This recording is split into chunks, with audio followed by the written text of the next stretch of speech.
right, guys. Welcome back to another episode of the Stiff Rods Podcast. Today we got a big episode. As you can see, we have special guest Randy Blaukat.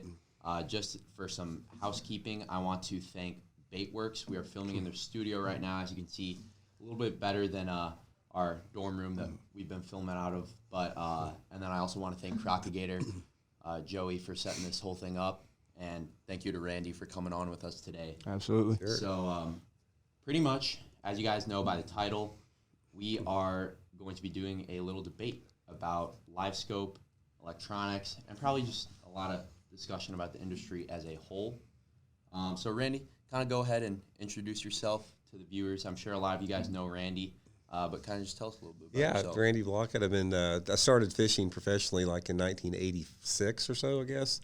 Fished the Bassmaster FLW2 ever since then. It's sort of like you guys. I started out about your age just wanting to be a professional angler. This was back in the late 70s when I was in high school. I was in college in the early 80s. Obviously, there was nothing back then like you guys have now, the format for it. So I just like what you guys did, man, just ate up with it, loved it ever since I was a little kid, tried to do anything I could to get into the sport, and been fortunate enough to be able to do it for 30-some years full time. Awesome. Yeah, and Randy is very, very good fisherman. Won $1.5 million. Is that correct? Between Bass and MLF, Yeah, just about. yeah. And he's also been blowing up on social media the past couple of years. Yeah. You've almost hit 100,000 on YouTube, Yeah, right? pretty close. You're getting close to it, yeah. Awesome.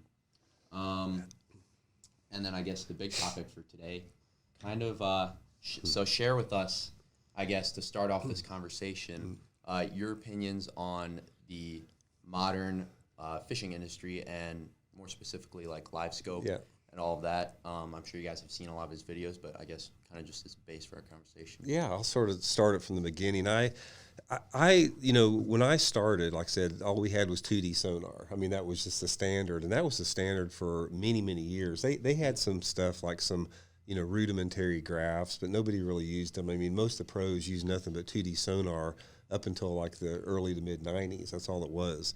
And I was sort of like you guys at your age. I was on that cutting edge of technology. I mean, I wanted the latest and the greatest stuff. I had whatever I could get. I was sponsored by a couple different electronic companies back in the early 90s. And I learned how to fish offshore with those tools, with the 2D sonar. And back then we didn't have GPS. We just had paper maps and compass. So everything had to be triangulated with paper maps and 2D sonar. That's why, guys, if you guys heard like David Fritz, I mean, he was the pioneer of it because he was an expert at offshore triangulation. And I got really good at it too, and I learned how to do it, and I started winning a lot of tournaments like down at Grand Lake offshore structure fishing in the early 90s. And then what happened is GPS came out sort of in the mid-90s, something like that. And the GPSs we had back then were not like they are now. They were like smaller than a cell phone. And like Gary Klein and I, MLF pro, Gary and I were like the first couple guys that had GPSs, and we would tape them onto our legs with duct tape to run down the lake, seeing these GPSs. And the GPSs, there was no contour or nothing on it. It was just like it showed a body of water, and you could get like in one spot and click a waypoint, but at least you could get back to that. Mm-hmm. Yeah. So you had to triangulate these offshore areas, and then we were able to pinpoint them with the GPS starting out. So what happened is about that time, the technology started to really accelerate, and they came out with new products like the, different type of, 2D sonar and some improvement on the graphs and that type of stuff. And they had huge improvements on GPS to the point where it accelerated so fast that I got tired of trying to keep up with it. I mean, it's like I'd learn a piece of equipment, and then 8 or 9 months later, they'd have something brand new, and you'd have to go out and spend whatever to keep up with it. It went on and on and on, and eventually I got burned out on it. So I sort of like dropped off the radar as far as keeping up with that technology, and I went focusing more on just the hardcore, more traditional forms of bass fishing, through that. And as a result, I sort of purposely left myself behind in that up to this point, which leads us up to the conversation we're having here about the merits of it, as far as, the pros and cons. Absolutely. That sort of sets the stage a little bit. Yeah. So you, I mean, obviously we've been watching your videos and stuff like that. So you believe that, all this modern technology, and I guess Livescope is like kind of the pinnacle of all of that. You believe that if you don't have Livescope on your boat, you're not going to be able to compete in this modern day and age. Here's my point on the whole Livescope and the technology. The debate of whether or not it makes you a better angler or you're going to catch more fish, that's clear cut. It is. If you use this technology, you're going to catch more fish. You're going to catch fish that were inaccessible to catch. And if you want to compete, you have to use that technology. That's undebatable. I agree with that. The point of it is to me, the whole magic and the mystery behind fishing it's on more of a pure level. It's more of on a connection with nature. And that's why, I started out fishing creeks and ponds and wading, and you're immersed in that. I mean, when you're wading a creek and a pond, you're studying the crawdads and the minnows swimming. You're studying the little current breaks behind the rocks. You got the smells and the sounds and the sights of being in nature. And as technology accelerates, you get away from that. That particular aspect, that connection of nature starts to take a back seat. Yep. And once you start doing that, I think you lose a lot of the intrinsic value of what fishing is meant to be. That's one aspect of it. The second aspect of that is the fact that it is creating an unlevel playing field in professional fishing now, simply because I'll use an example. I've got this one kid that I communicate with in North Carolina. He's about your guys' age, around 20 years old, ate up with fishing. He wants to be a pro, but he's like single family parent, doesn't have any money. He's just scrapes to get by, period. And he doesn't even have a boat, but he wants to get a boat. So somebody like that doesn't have the resources to keep up with this technology like Livescope, it starts to create an unlevel playing field within the sport. And that's the second aspect of it. And then at some point you have to ask yourself, I think everybody has a point of which it's like, is there not going to be any type of limitation on technology in fishing? Because every single sport in the country, every single sport known, a legitimate sport, has some type of equipment limitations. Baseball, football, golf, bowling, everything. The only one that doesn't is bass fishing. Bass fishing, it's been just, a free-for-all on acceleration of technology. So I think everybody would agree at some point we're going to get to a point in bass fishing where you got to say, this is just not right. It's like it's becoming catching and not fishing. And for me, the Livescope was that point. It's like when we reached the point where you could point the transducer in front of the boat and see a fish in real time approach your lure, that type of stuff. That is where I got on this anti-Livescope, because I thought that took away so much of fishing. Now, at some point, now here's the question I'll pose to you guys. Do you guys think there is a point of which where technology starts to harm the sport as far as in the value of it and just the sustainability of it and all that type of stuff? That eventually, yeah, the offshore is going to end up being the bank. Mm-hmm. I do think that it will get to a certain point where everybody is offshore trying to do this whole Livescoping thing, and the guys from the older generation like yourself that have focused more on the bank and their strength is more up on the bank, then they're going to start to shine because offshore is getting so much pressure. I do think that there is going to be a switch there. I really do. And I'm gonna go the same way. I agree that Livescope definitely changed it, but where I'm gonna disagree at is definitely that I do not believe you have to have Livescope to compete, especially at like a local tournament level. Obviously there's plenty of tournaments won on Livescope, but you look at a top 10, and I fish as a co-angler. I just now got my first boat like 4 months ago.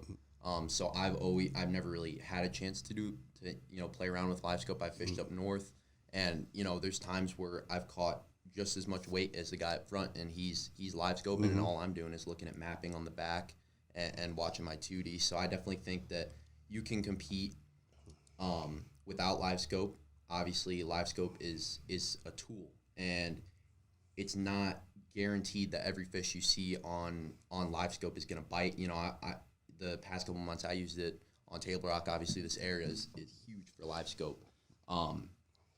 But 75 to 90% of those fish you see aren't even going to bite. And really, for me, all it is just another piece of information along with, like you said, like, going back to the basics, the roots, seeing like those minnows in the stream, the bugs, and watching your surroundings. It's essentially the same thing but underwater. Yeah, I agree with that. There's a time and place for it, but it's like if you look at the tournament wins over the past year, especially on a national level, even local, I have lost count of how many people said, if it wasn't for Livescope, I wouldn't have won this tournament. I mean, but see that when we're talking about that, that's not my problem with the technology as far as whether or not the fish that you see on Livescope are catchable or not, or whether or not it makes you a better angler or not. It's about the bigger picture. Let me pose this to you guys. What say, for example, on the PGA, Professional Golfers Association, say they came up with a golf ball that when you hit it, it went 100 yards further than anybody else's ball. But that ball cost, $300,000 to buy. Would the PGA allow that ball to be legal for that? I mean, I see where you're coming from as far as that point, as far as like the cost of electronics and the sport as a whole. But, from the start. I think from the start of the sport, I watched one of your videos and you talked about how every sport has stuck to tradition except bass fishing. We've kind of got away from our roots. But as far as, even the start of bass fishing, it was the only sport where you had to have a tow vehicle, a boat, rods, reels, tackle, all that stuff. I think there's so much more going into it that you can't really put it down to a ball, a glove, and a bat or something like that. I think that from the start you had to have so much more money, and the only way to make it completely level would to put everybody on the bank and say, hey, if we go to the bank, that's the only way we could get away from electronics and all this stuff. Yeah, because, a boat, even without any electronics these days, is still going to cost you $80,000. Yeah, but from my perspective on this, I don't see with the I'm specifically addressing the electronics company, right? Yeah. Electronics company. I don't see any reins on them whatsoever. As long as they're funding and sponsoring the tournament organizations aren't going to put reins on these companies. So from that standpoint, it's like, what is it going to look like just 10 years, 20, 30 years down the road as far as technology in the sport?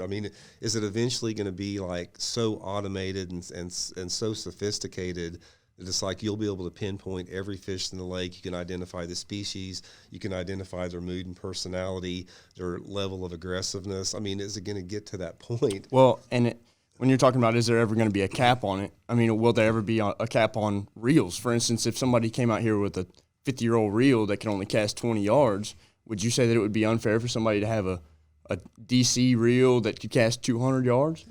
Yeah, good point, and that is why I think tournament organizations need to do a better job at setting rules and regulations to level the field a little bit, because all the other sports have done that except for bass fishing. They have not done that whatsoever.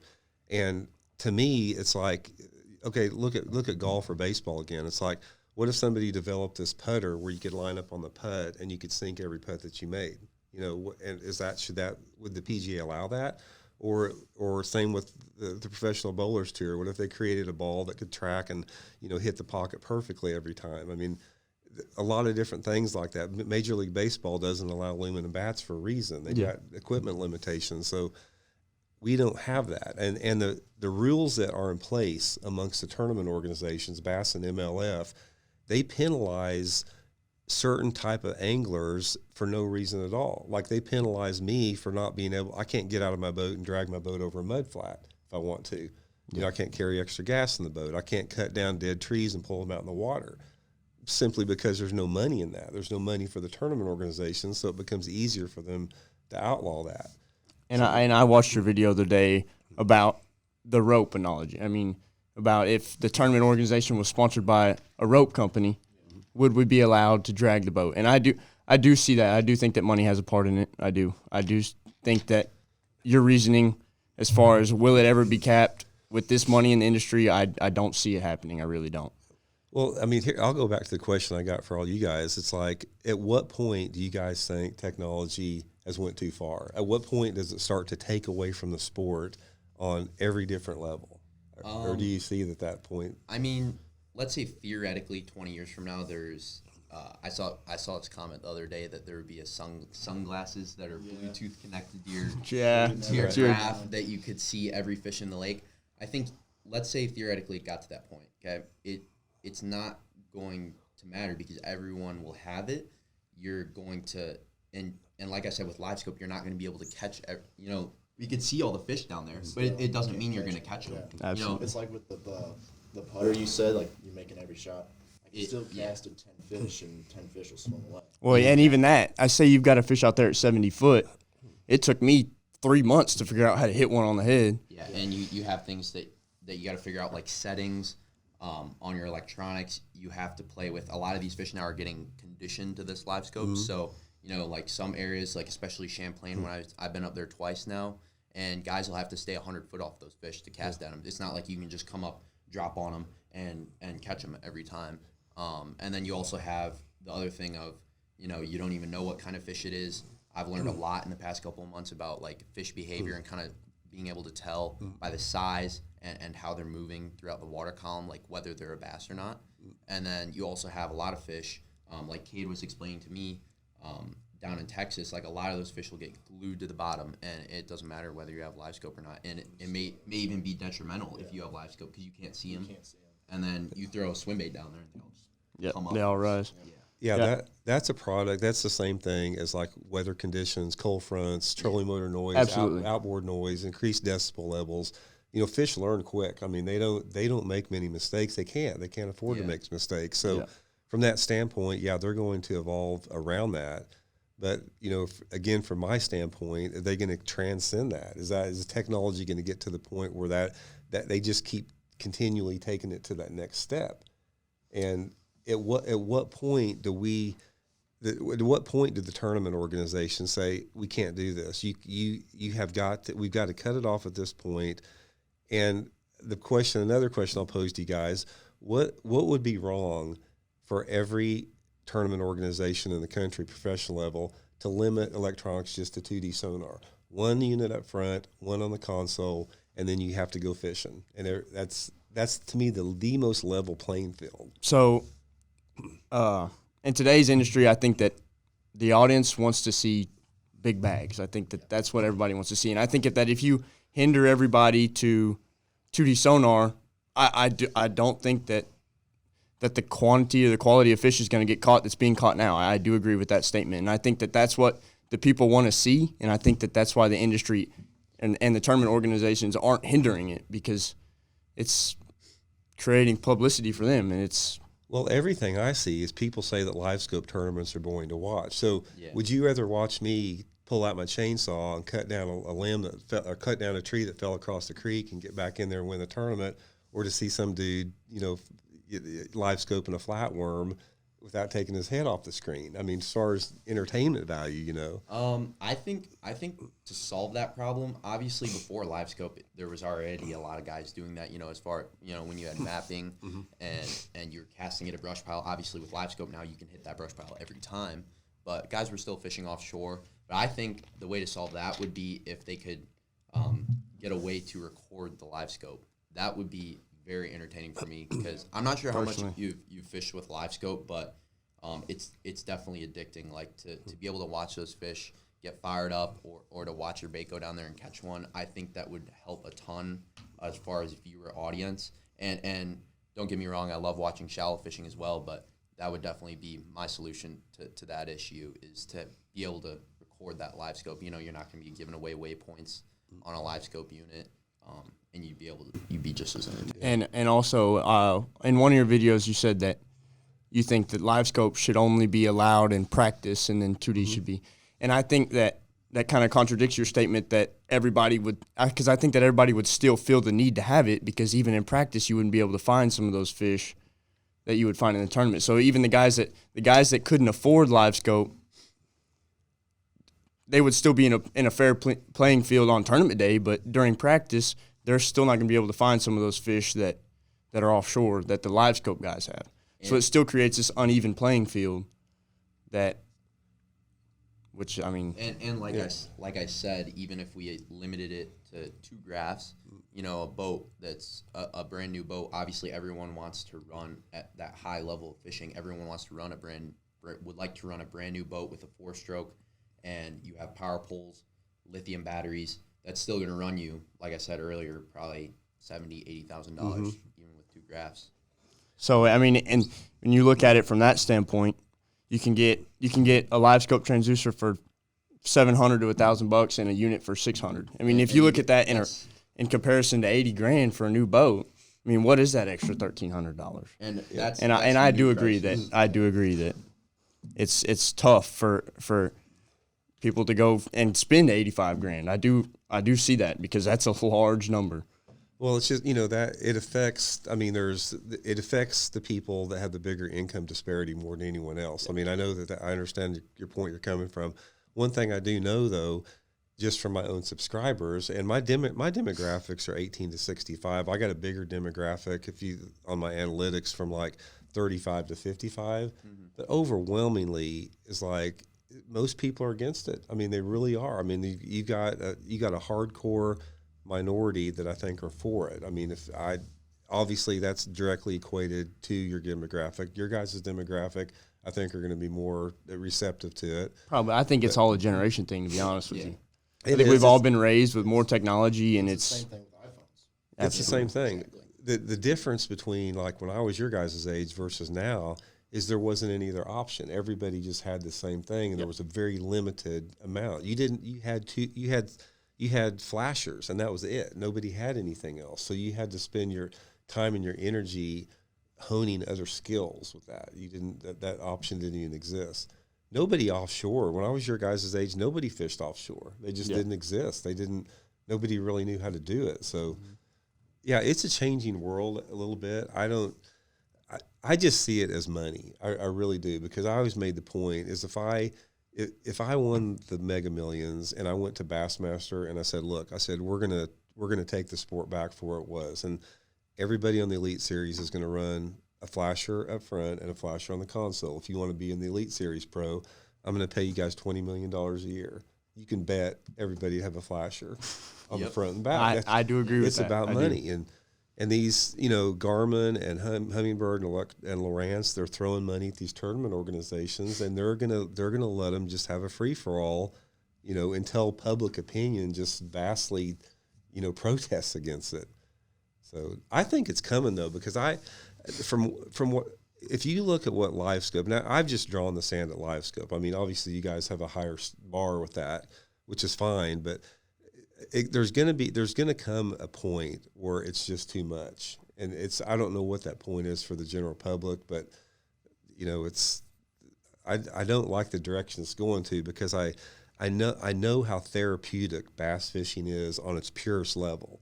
When you take it down to nature and the purity of, you know, all of the healing and therapeutic aspects that come with nature, the more that you get pushed into technology, the more you lose that, and your other skills atrophy. You know, it's like a lot of the guys out there that have really had tremendous success with Livescope for the last 2 years, especially the younger guys out there. You know, a lot of their bass fishing skills on other areas are going to atrophy simply because they've chose to look for those type of fish every time they go out. Yeah. And there's literally, unless the bass are bedding or right around the spawn there's not a single time a year that doesn't play to some extent. Yeah. You know, they figured even during the spawn, there's going to be a portion of those fish that are pre or post spawn that you can catch Livescope and that even aren't bedding. Absolutely. But I would like to find some common ground here, in that you also agree with me that year-round there's also going to be a population of fish shallow. And you look at top 10s from, obviously, like the Coingler events I fished, the Toyota Series.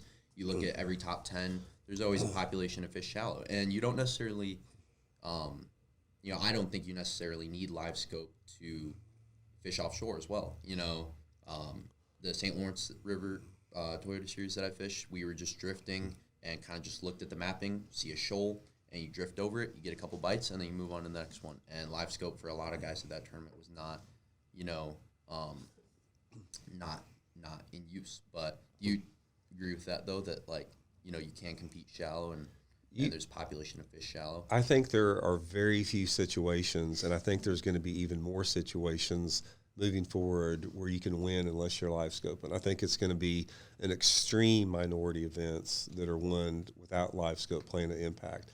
I'll tell you guys here's an example of the St. Lawrence River.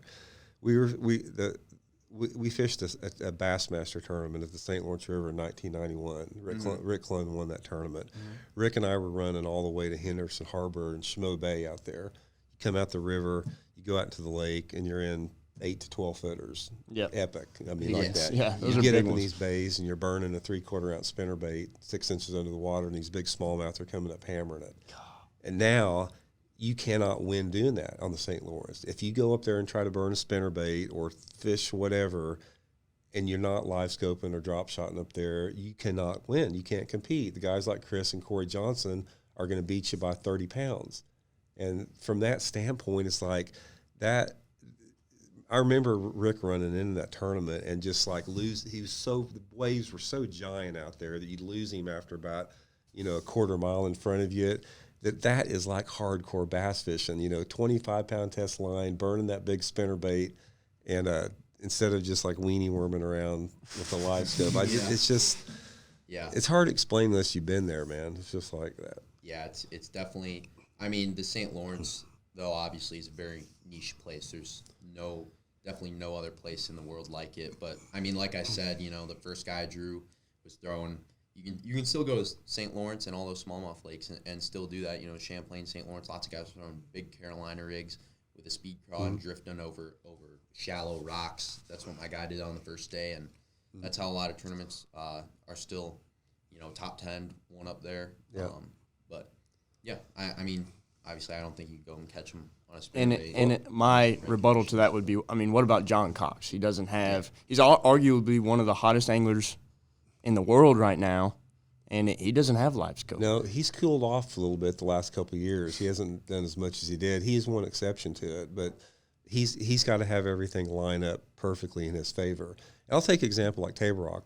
I fish Table Rock twice a week. I guide down there and everything, and you cannot, unless you have the perfect weather conditions, like this time of year or something like that, you cannot win a tournament fishing the way that we did 30 years ago, because guys like Cody Huff are going to beat you live scoping out there over the top of that submerged timber.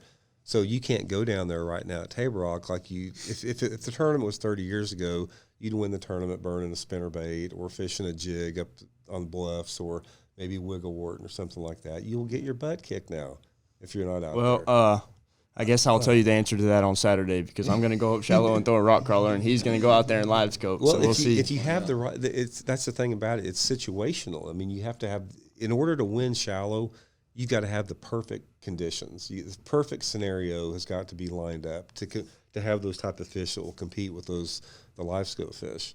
And last year down there, all the jerkbait lessons I did all winter, I was literally the only person I saw fishing the bank all winter. Every single person out there was live scoping those ditches in the middle of the creeks all winter long. I never saw anyone on the bank. That's a huge departure, from that.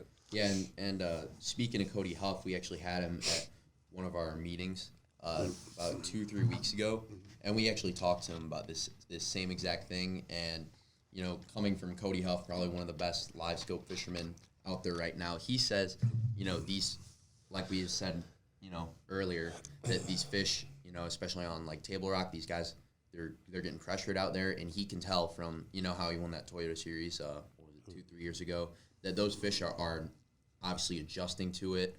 That tournament specifically, there were plenty of guys fishing docks, dock wells, running up the river, catching them shallow. Yeah. But he says those fish are definitely getting pressured, and And I would think that. Do you think you caught them better up shallow because everybody else was offshore and there wasn't any pressure on the bank? I could catch them more consistently, but not the size. Okay. I mean, I could probably catch as many or more shallow, but you couldn't win against the guys fishing offshore. Yeah, the grade was better. You think that came with time, like back when you guys did all fish the bank? Just how you saying live scope's going to end up taking offshore now and going back to the bank? I don't think so, because I think most of the fish live off the bank. I mean, most of these lakes around here, and I don't see it going back. Like I said, if you guys have followed tournaments, look at the tournament results over the past year. It is the U.S. Open was one like that. I mean, all the freaking MLFs and Bassmasters, Livescope. I just think that I think there's more fish to be caught out deeper out there, and as the guys get better with it, and they know when to use it or when to not, or when to turn it off, or how to sneak up on them, I think it's going to be a dominating force with that. But like I said, my position on this, it's not really around if the fish get used to it or react to it or something like that. I'm just more concerned about it taking away from what fishing is really meant to be, because I mean. Yeah. Fishing, I have fished with a bunch of wounded warrior veterans, dudes that were really slammed up from the war, and the healing and the therapeutic effect of just being out on the water, not Livescope, and I'm talking about seeing a hawk or osprey come down while you're fishing, or having a 3-pounder blow up on a buzzbait. The healing effect that comes with that cannot be denied, and I just think the more we get pushed into technology, you lose that. You start drifting away from that, and there's an aesthetic point that guys like Gerald Swindle, they just don't get with that. You can't have this hard charging push into technology all the time just to catch more fish and bigger fish all the time, because if you focus on just catching, you're missing what bass fishing is about. Bass fishing is not about catching. I mean, some of these guys I take on these on the water trips, if they catch 1 or 2 fish during the daytime, that's all they want. It's the other things that they experience with it is what is valuable. It's not about catching tons of fish. I'll give you guys a perfect example. I had a trip down Table Rock last year. It was a February trip. Normally on my jerkbait lessons, when we go down there, we'll catch anywhere between 10 to 20 fish in the daytime. Half of them will be keepers on an average trip. We got down there, and these guys were from St. Louis, and they'd never thrown a jerkbait. They'd never fished before, anything like that. And I could tell when I got in the boat with them that they had not been on the water much. They didn't pay much attention to stuff that was on the water. They were just having a good time. Mm-hmm. We probably caught 75 bass that day. They were biting unbelievable. And we also caught like a dozen big walleye. It was just And I told these guys thought it was just like another day. They just thought it was like, This is typical. I said, you guys have just experienced a day of a lifetime. You will never see a day like this again. Yeah. But they just didn't get it. It didn't click with them about how magical that was that time. So that's one of the things in fishing that I always try to look for is just that experience of being on the water. And I think that technology takes away from that. Yeah, and I totally agree with that. There's a wide variety of reasons why guys come out on the water and fish. For the majority of people, it's going to be just to enjoy the outdoors, like you said, to enjoy the scenery, to maybe catch a couple fish. But I definitely think for that hardcore tournament scene, at least for me personally, when you're fishing for money, like I see when you're going to have fun and experiencing all that. And you don't need Livescope to go out and catch. But when you're fishing for money and that's how you're paying your bills or college tuition, yes, that's what I'm going to try and do what I can do to put myself in the best situation. I agree, and that's why I never attack people that use Livescope. I've never one time said anybody's bad or you shouldn't do that or that type. My beef is with the tournament organizations for allowing it. But here's another question I'll pose with you guys back to the 2D sonar. What is wrong with saying, okay, we're stopping, here's the equipment limitations, and if you want to fish Bassmaster Elite Series or MLF Bass Pro Tour, this is what you got to do. And put some type of a limitation on that, even if it's like 2 flashers, and then expand your bass fishing skills into areas that really mean something. Understanding fish movement and behavior, understanding the personality, understanding the things that trigger a bass, understanding what the difference is between a reflex strike and a curiosity strike and an anger strike. There's so much out there about bass mood and personality that gets lost with technology and live scoping, because those fish that are being caught live scoping don't require the same level of awareness that shallow fish do. And I just, and like I said, there's arguments on both sides of it, but to me, it's just so much more satisfying to keep it simple and not let your equipment override the purity of fishing. That's probably the best way I can put it. And I think, honestly, that to be an elite angler, you have to be able to put both of them together. You have to be able to flip a switch because at some point, Livescope does hinder you. I've seen situations where I have buddies that get all locked up in it and can't turn it off. Whenever there's somebody out there that can turn it off and it benefits them.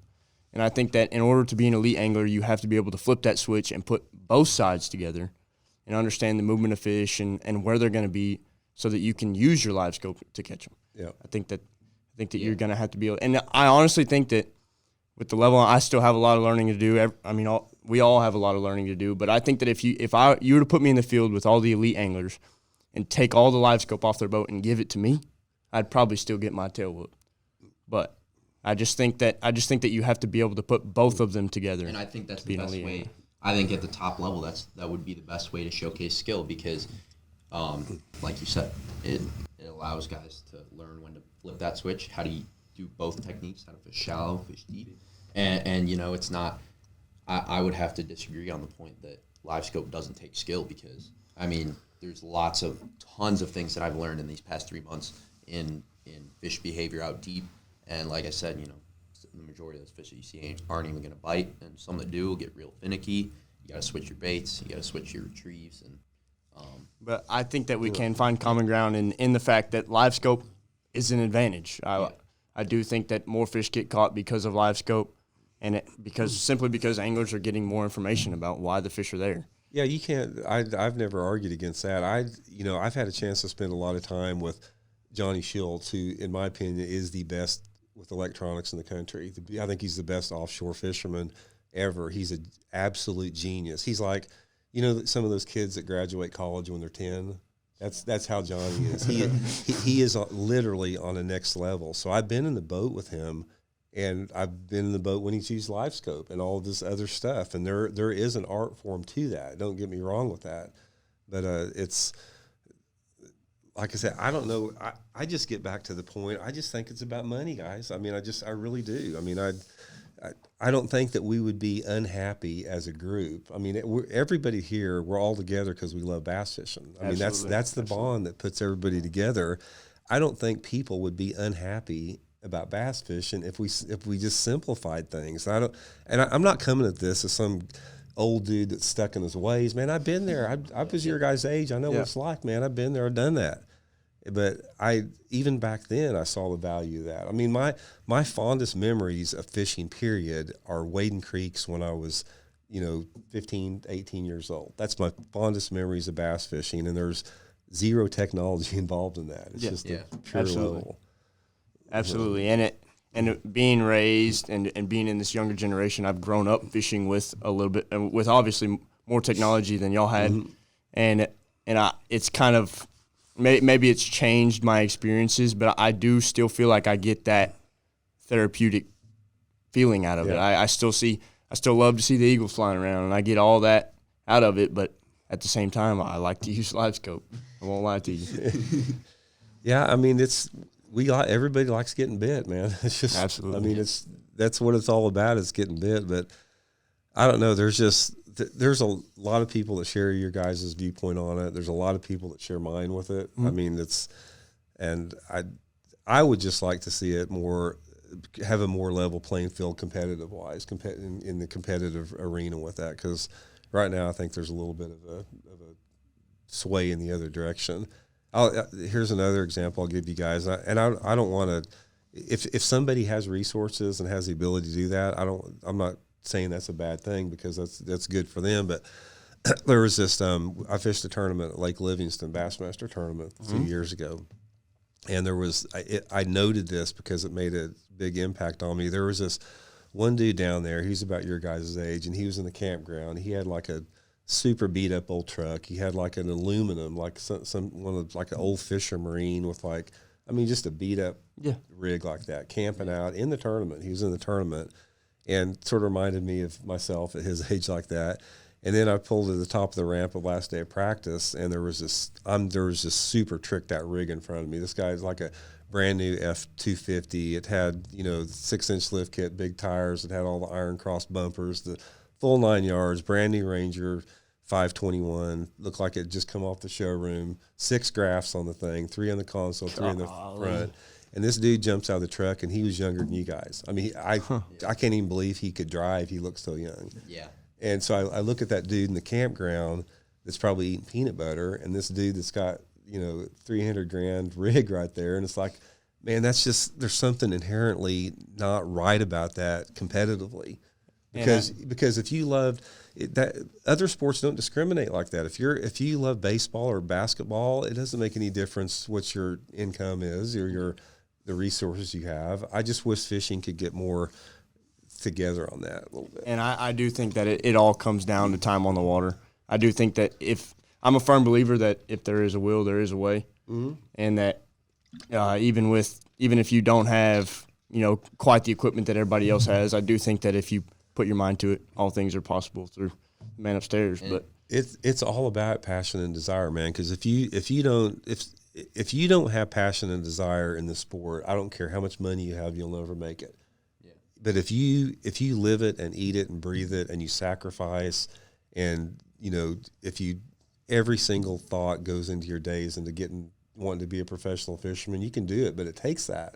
And there's not very many people that have that, man. It's rare. I think it takes somebody that's going to put all their eggs in one basket and dedicate 110% of their time to it to really make it to the next level. It's like me. I didn't have a girlfriend until I was 22, and I did that on purpose because I did not. That's smart. That's smart. I wish I would have taken that road. Man, I did not want to get sucked in. I wanted to fish. I wanted to be a professional fisherman, and I sacrificed that. And a lot of people aren't willing to do that, especially with girls. Yeah, and especially being a college kid, I can see where you're coming from. Yeah, and I totally agree with you. I mean, we fish college. We see that all the time with the big trucks, the brand new boats, and I definitely know my boat's a perfect example. It's a 1988 364. Yeah, there you go. And you put you don't necessarily have to have a brand new rig. Like we were talking about with that Livescope unit. There's lots of used electronics. You can go out and learn and play with the electronics and learn just as much. It doesn't have to be out of a $80,000 rig, but I mean, there's plenty of guys like on the Toyota series level and our level too that you see in those old rigs. It's still out there, and there's still tons of people. Yeah, I can't tell you how many times I've got my butt whooped out of a 16-foot John boat. I couldn't tell you. Yeah, it's an interesting debate. I'm curious to see how it goes down with that. I just I think I've sort of stirred up a hornet's nest a little bit about that. I got a lot of people that hate me for it, and I got a lot of people that think I'm great for it. So you can't make everybody happy. You can't be all things to all people. You'll never be able to. There will be people that are against us too. So. Oh, absolutely. But yeah, I think this is a good place to wrap it up. Thank you so much for your absolutely. time. Thank you, sir. Thanks appreciate for it. having me, appreciate it. Yeah, it was a great podcast. Yeah, thank you for your time. Definitely appreciate it, man. Thank you, sir. And that is a wrap on the 5th episode of Stiff Rods Podcast. We're going to have this hopefully on Spotify soon, but we have it on YouTube, Apple Podcasts, all that. Follow us on Instagram. Follow Randy Blaukat on YouTube and all your social media channels. We'll tag him, all the good stuff. So thank you guys for watching, and see y'all next one. Yeah, see y'all next time.